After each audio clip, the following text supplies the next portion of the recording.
Hi, and welcome to our new podcast, I Will Be Your Voice, Stories of Homelessness and Hope.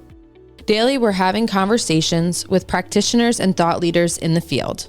We want to be able to bring some of what we're learning, both successes and challenges, in order to help you better serve your community.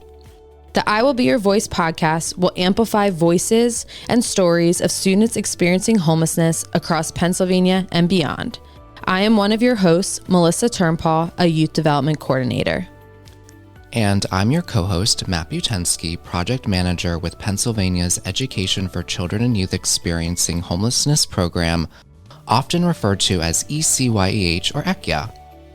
More than 30,000 children and youth experience homelessness in Pennsylvania, and homelessness poses a significant barrier to succeed in school. Join us as we dive deeper into resources, partnerships, and best practices that help children and youth thrive in school and life. And along the way, experts, homeless liaisons, service providers, and those experiencing homelessness will share untold stories to lift the voices of these students and families. Many of our listeners play a role implementing the federal McKinney-Vento Homeless Assistance Act. This authorizes Pennsylvania's ECYEH program. Through this podcast, we will also share stories of how schools are innovatively serving students through the McKinney-Vento law.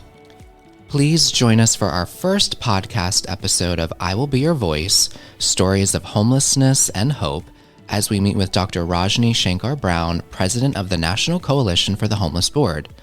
Dr. Shankar-Brown will share the effects of homelessness on students and the importance of equity and healing-centered practices to address educational gaps. After listening to each episode, we hope you feel more empowered and inspired in your work. Thank you for listening.